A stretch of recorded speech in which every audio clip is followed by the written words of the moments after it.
안녕하세요, 여러분. 진짜 요즘 시장 보면 정신이 하나도 없죠? 완전 혼란 그 자체예요. 그래서 오늘 분석에서는요, 이런 상황 속에서 좀 특별한 두 프로젝트를 들여다보려고 합니다. 공통점이 뭐냐면 둘 다 사람 중심이라는 건데요. 바로 파이 네트워크 그리고 인터링크 네트워크입니다.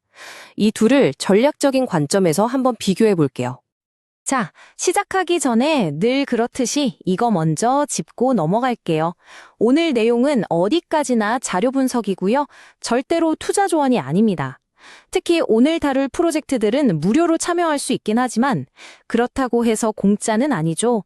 바로 여러분의 소중한 시간이 들어가잖아요. 그러니까 항상 직접 꼼꼼하게 알아보시고 판단하셔야 합니다. 좋습니다. 그럼 첫 번째 이야기부터 시작해 볼까요?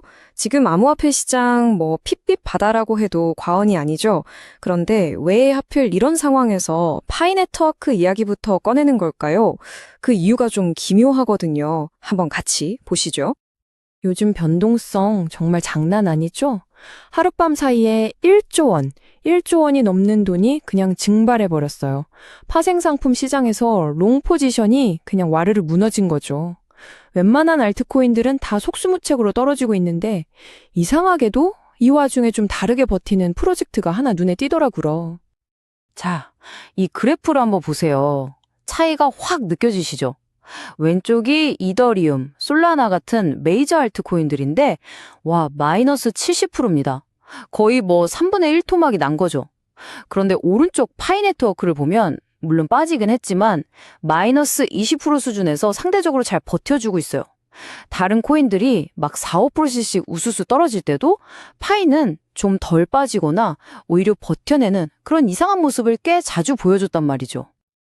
물론 그렇다고 해서 파이가 이제 V자 반등한다. 이렇게 말하려는 건 절대 아니에요. 하지만 데이터를 좀 깊게 들여다보면, 그러니까 일종의 건강검진을 해보면 재밌는 점들이 보여요. 예전에 그냥 한 번 깔아봤던 미생물 같은 계정들은 줄어들고 진짜 꾸준히 참여하는 플랑크톤이나 새우 같은 더 찐 팬들한테 파이가 모이고 있다는 거죠. 또 매일같이 엄청난 양의 코인이 락업에서 풀리는데도 가격이 폭락하지 않는 것도 신기하고요. KYC나 마이그레이션도 꾸준히 늘고 있고요. 이게 뭘 의미하냐면 사람들이 우르르 빠져나가는 게 아니라 오히려 생태계가 좀 더 단단해지고 성숙해가는 과정일 수 있다는 거죠. 자, 지금까지는 어떻게 보면 이 판의 고인물이라고 할 수 있는 파이 네트워크의 좀 특이한 생존기를 살펴봤는데요. 그럼 이제 완전히 정반대의 길을 걷고 있는 새로운 도전자, 인터링크 네트워크에 대해서 한번 알아보겠습니다. 인터링크가 뭘 하려는 거냐?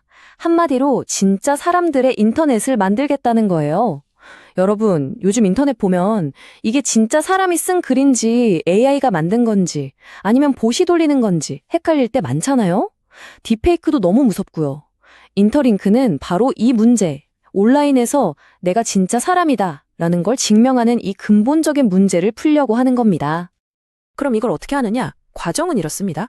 일단 얼굴을 스캔해요. 그럼 AI가 이게 사진이나 영상이 아니고 진짜 살아있는 사람인지 확인을 하죠. 자, 근데 여기서가 진짜 핵심이에요.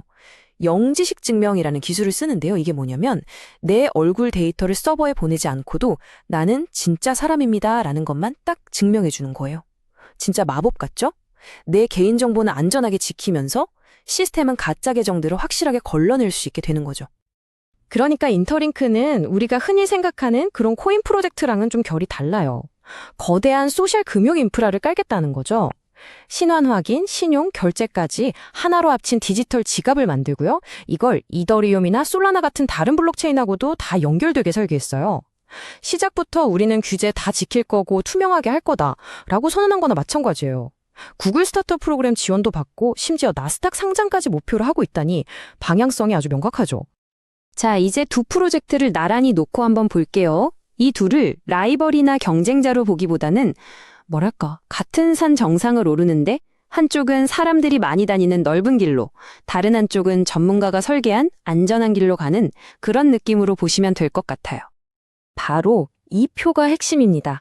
두 전략의 차이가 한눈에 딱 들어오죠? 파이는 뭐예요? 커뮤니티 우선. 일단 사람부터 모으는 거예요.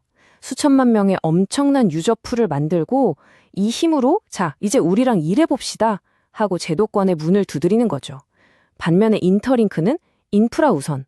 먼저 정부나 기관이 좋아할 만한 튼튼하고 합법적인 다리를 쫙 깔아놓고 그 다음에 자, 여러분 이 안전한 다리로 건너오세요 하고 사람들을 초대하는 방식인 거죠. 정말 정반대죠. 이 경제 시스템이나 운영 방식을 봐도 차이가 아주 명확해요. 파이는 심플하죠. 모든 가치가 파이코인 하나에 다 담겨 있어요.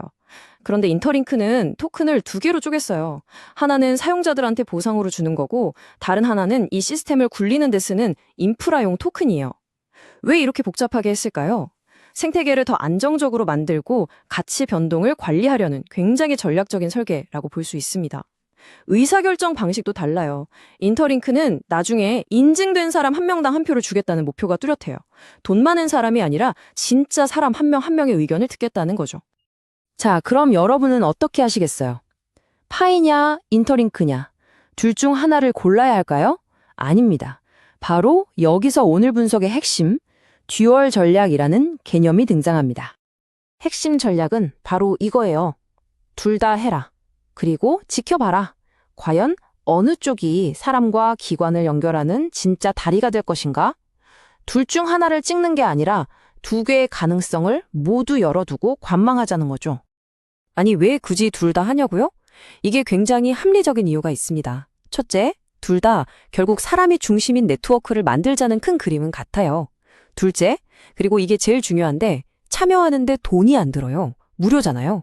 시간과 약간의 관심만 투자하면 됩니다.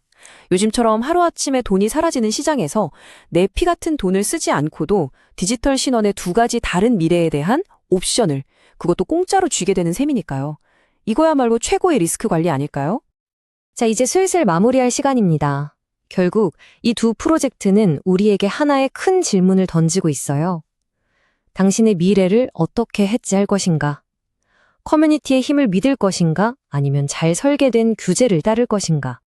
다시 한번 말씀드리지만 이렇게 불확실한 시장에서 누가 이긴다라고 족집게처럼 맞추려고 하는 것만큼 어리석은 건 없습니다.